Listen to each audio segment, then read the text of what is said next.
All right, we're going to be doing some releasing of tension today. So we're going to talk about the calf muscles, so these guys on the back here.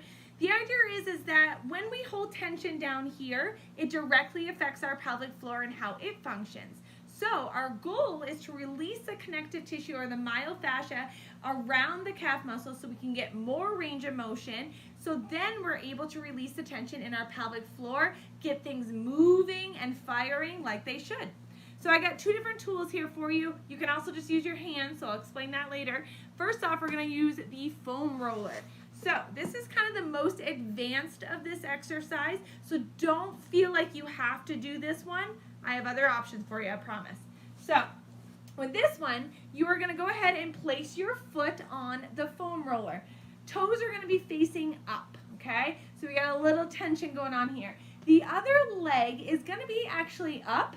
You can just try it down at first, but when you have it up, you're actually putting a little bit more pressure down on this leg, so then you can release that tissue a little bit better or more efficiently.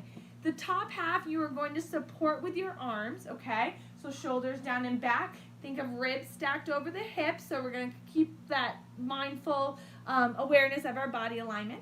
So from here, we're going to just roll that foam roller up our calves here. Finding a tension area. So if you find a tension area, hold it. Take some deep breaths, feel that release, come back down. So you don't ever want to foam roll on a joint. So not on the ankles or not on the kneecap or underneath the knees here. So just keep it on that muscular area. So the reason why this one is so hard is if you're up here, you can feel, you could potentially feel yourself bearing down or putting a lot of pressure onto that pelvic floor, and we don't want that. That's the complete opposite of what we're trying to do here. So this is one option, but if this is too much for your body, you can actually take just a trigger release ball, and this is what we actually use for our pelvic floor release too, and you can just roll it, finding areas that are tender, and if you find those areas, go ahead and just hold it there, breathing through it. There's also some fun little wands you can use too. I know that my own PT had it and it was amazing, so that is another tool as well. The other option, just use your hands, okay? Really feel for any tension areas, hold it. If you feel a nice little tension area, bring it back down. You can do it in sitting, standing, just trying to relieve those stress points here, okay? Next up, we are going to stretch it. So we're going to give this release permission to stay lengthened. And then from there, we're going to work on strengthening, because you want to strengthen in this new range of motion so it stays there, okay? All right, have fun. All right, we're going to get into some calf stretching here. So you've already released the fascia or the connective tissue that is around the muscle. So now we're going to give it permission to stay lengthened. And then eventually down the road, coming up in this next section of the course, you're going to learn how to strengthen it. So release, stretch, strengthen. Got it? All right, stretching. A couple ways you can stretch your calves. And you can kind of pick which method you like most. But you can get into a split stance. So split stance here. Back foot is going to stay down. So that's the calf muscle there. Let's just angle that down a tiny bit for you guys. Good. Okay, so now you can see my feet. Split stance, heel stays down. You're going to hinge forward just a tiny bit on those hips. From here, you should feel a nice stretch happening right here in that calf muscle. Options. You can take a counter, or I have a chair here. Bend forward, slight bend in that knee on that front, and really keep that heel down. Feel that stretch in that calf muscle. So a couple deep breaths here, and then you go ahead and switch sides. Okay, so this is one option for the stretch. Another option is to take a step, or even just a rolled up towel, just something with a little bit of height in it. From here, you are going to place your top of your foot onto the object, heel stays down.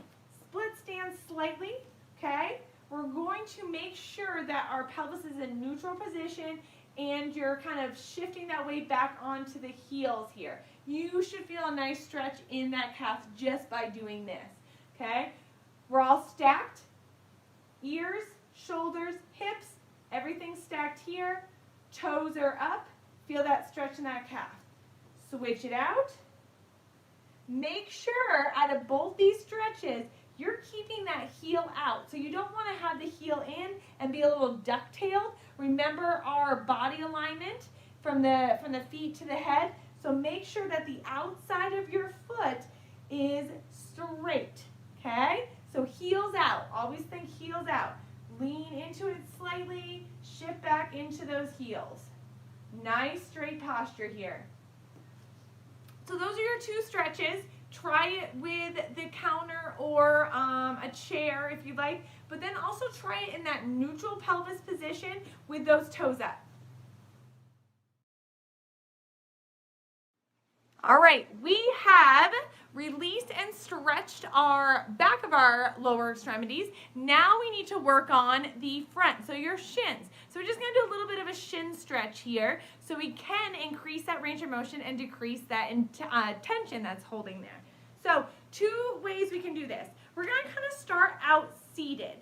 So when you start out seated, you're actually gonna turn your toe over here. So you're gonna turn your toe over and bring it to the outside. You can also bring it in depending on how your chair is aligned, but this is actually a really nice tool to kind of start out with, because most of us hold a lot of tension here, and if we start out standing, which is kind of the progression, you're gonna end up with those cramps so quickly. So we're gonna work on decreasing the cramps as we are stretching, okay? So the thing with this, the farther back we go, so the farther back my foot is, the easier it is, okay? I am still focused on making sure that my foot is aligned, so I'm not gonna stand or sit duck-toed. I'm gonna make sure my heel's out, especially in the stabilizing leg and the back leg. I'm also gonna sit up nice and straight, so ribs stacked over hips, feeling that stretch in that calf. As I bring that foot closer, so as the knee comes closer to the front here, it's gonna get harder and harder. I feel that stretch a little bit more intensely, okay? So play around with the seated position of this. Next up is gonna be the standing. So let me just get rid of the chair here. From this position, we really have to remember our body alignment. So heels are gonna be turned out. We're not gonna be duck-toed and toes out. Heels turned out. Outside of that foot is nice and level. From here, we're going to step that foot back. This is just the opposite as the seated one. So when we are closer, it's going to be a little easier. As we bring that foot back and curl it under, we are going to feel that stretch even more with that shin. The other thing you have to make sure of is that we're not falling into that hip. So keeping the hips nice and level, keeping that heel in line, keeping this heel in line, and sitting up nice and tall in our torso, ribs stacked over hips. So you can move that foot closer if this is too intense, and then progress to having that foot back. You might find tension more in one side than the other, okay? Get yourself level, ribs stacked over hips, nice and tall through the back of the neck. Heels are out. Just breathe through it.